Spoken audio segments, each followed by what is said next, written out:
Nothing like a few days of 50 to 60 degree weather at the end of February, beginning of March, to make you think that spring is actually here, but we know it's not. Today's March 1st and I'm hardening off my onions. I would have liked to have gotten it started in the middle of February. We were in the depths of a cold freeze, so there was no bringing them outdoors. But the last week of February, it's warmed up. And like I said, it's been 50, 60 degrees. So I've been bringing them outdoors in anticipation of planting them out in the first week of March. They're going to be going down to Victory Garden, so let's go take a look at them. So the onions are outdoors, enjoying the nice warm weather. They'll be out here for a little while, and then I'll bring them back in. Just keep getting them acclimated to the outdoor weather. And today's a nice breeze blowing, so they'll stiffen up, get their stems nice and sturdy for when they're planted outdoors finally. But they've been growing like crazy. I've had to pretty much cut them at least once a week. Probably could have done it a little bit sooner than that because they grow really fast. But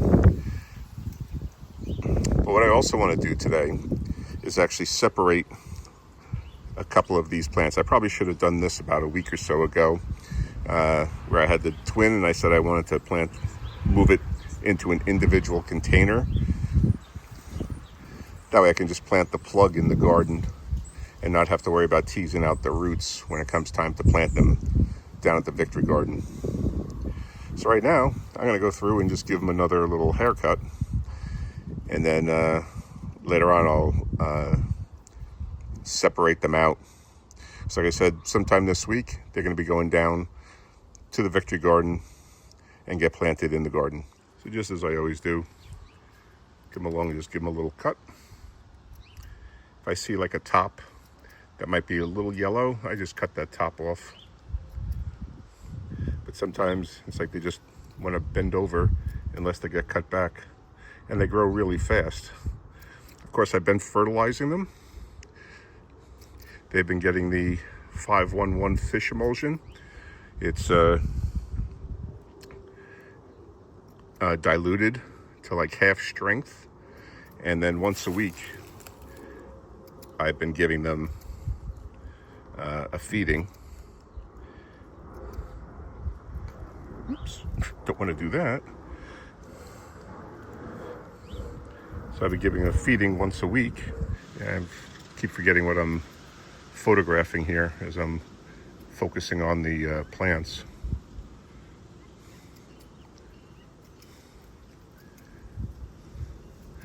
So I'm just gonna go, well, here's like one that's little top is a little yellow, so I just got that off. I got a tall one here, get rid of him. So I'm gonna go through the rest of these and give them all another trim. So they've all been given another haircut, and I'll probably leave the transplanting of the one plant into another cell till tomorrow. Don't want to stress them too much while they've just gotten a haircut.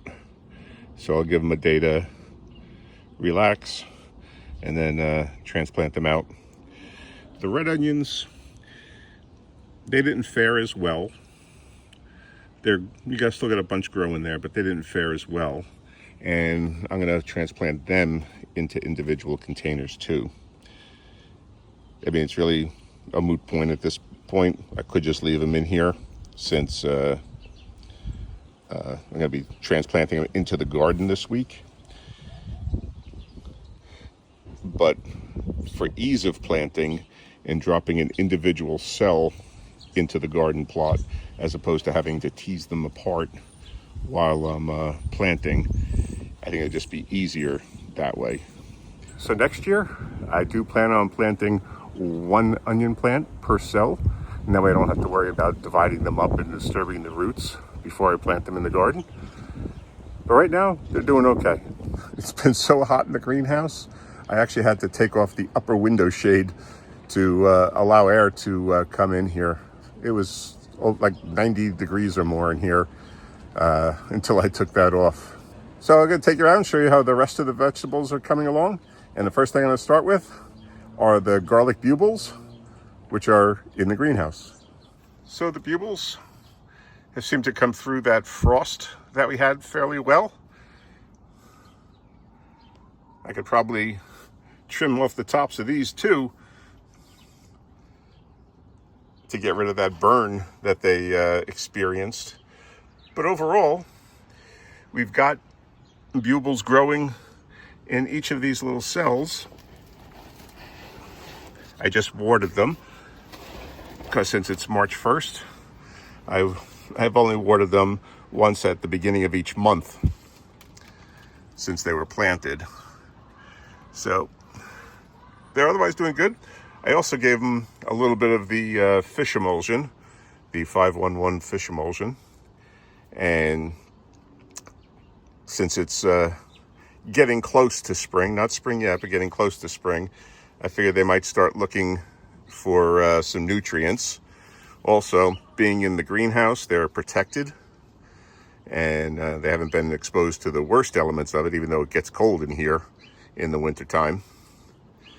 But they might wake up a little bit sooner and because of that protection. So as I said, I just went to give them some nutrients.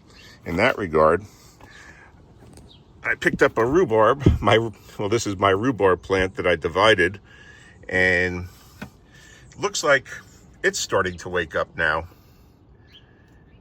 We've got this going here, and right back there, it looks like they're starting to wake up. So that's what made me think about giving the bulbs a little bit of fish emulsion so that they would have some nutrients in case they woke up.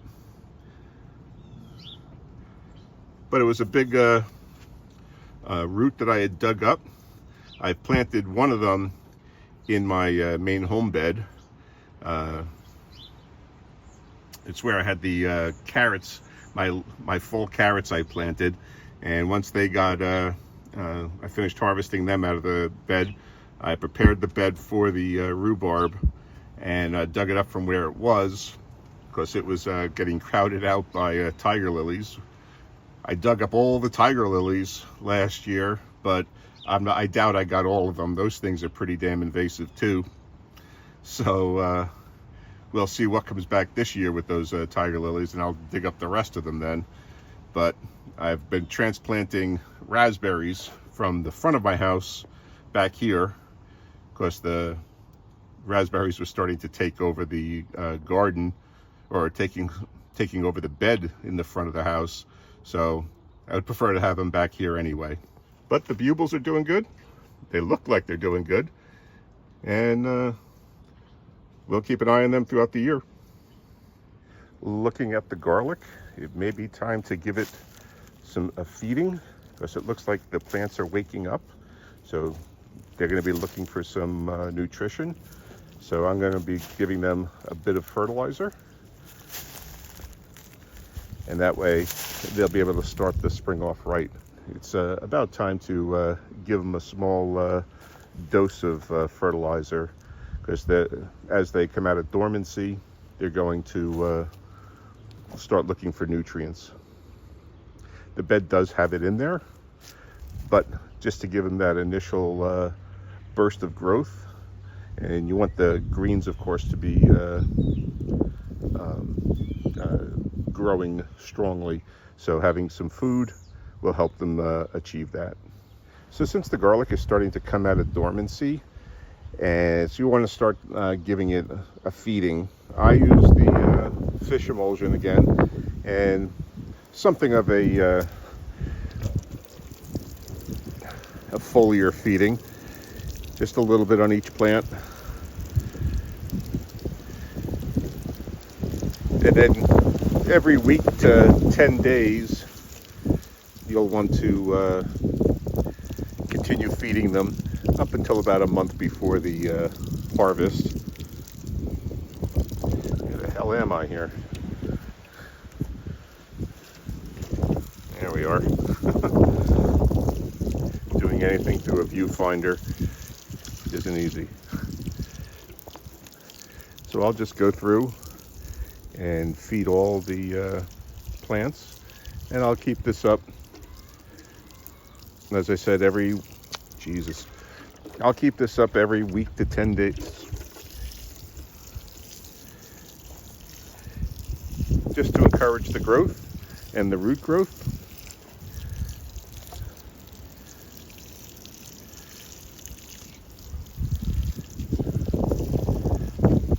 If you got a sprayer, it might be helpful. Today, it's pretty gusty out. So I'm not going to be taking out a sprayer, because that'll just make a mess all over everything.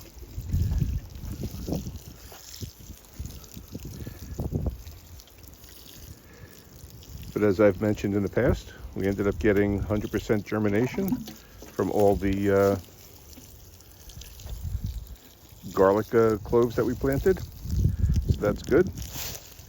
And I'm going to need to get just a little bit more. Almost made it to the end.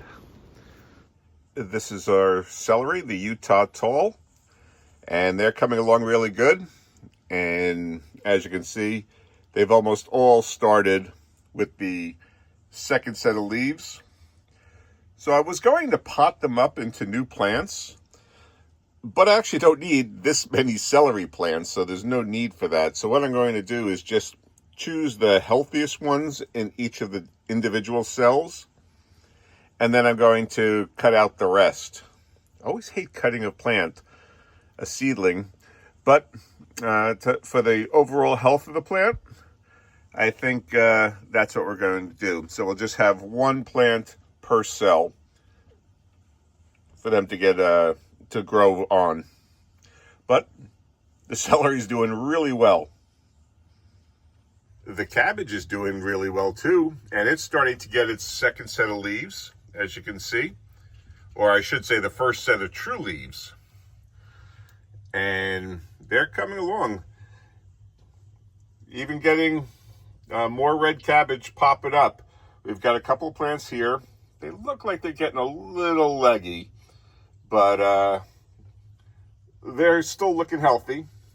The regular cabbage doesn't look like it's leggy at all, and they're doing well.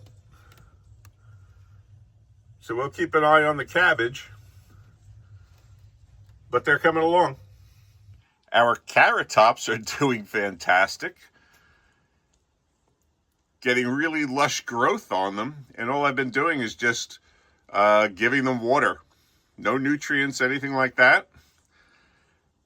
The one thing I've noticed, though, is I haven't seen any root development yet, and that's what I'm really looking for. I want to see some roots start to develop before I transplant them into soil. But right now it's just water, and they're growing fine. So I'll keep an eye on them. As I said, this is an experiment. I've never grown just carrot tops before. I've always seen online that you can do it. But I want to see if I can turn it into a plant that will grow into something that I can collect seed from. So the sweet potatoes are doing really good. They're growing like crazy down here. We're going to have a whole bunch of slips going. And they're getting really tall now. They've almost reached up to the lights. So no problems here. I'm going to have to start peeling them off, the potatoes, and start putting them in water. But sweet potatoes are looking exciting. Looking very healthy too, I think the plants are. I've noticed in the past, the plants have got like a scale on them after a while. I'm not quite sure what that is. It didn't seem to hurt the plants last year, but they got some kind of scale. Not yet. I'm going to keep an eye out for that. But the sweet potatoes, our slips are doing really well. Growing a lot faster this year than they did last year. The potatoes have sprouted. It's going to be time to put these into the solo cups to get them ready to start planting out. Definitely don't want to be bringing them out like I did last year. I put them into the greenhouse last year in March. I think it was around the middle of March, maybe a little bit beforehand. And we got those triple freezes that knocked them back. So I don't want to do that again. So I'm going to keep them indoors as long as I can before moving them out.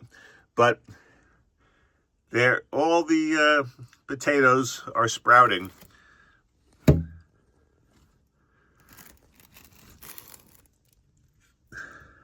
So far, everything's doing really well.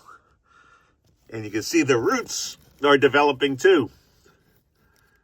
Nothing happening with the peppers yet.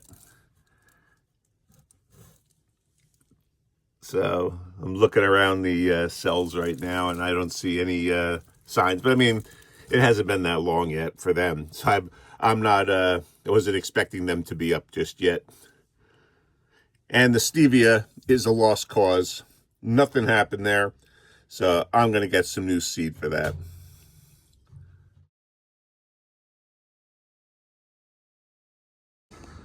So that's how all the vegetables are doing so far. Everything's looking pretty good. We'll see how it continues, and we'll see what kind of success we get throughout the year.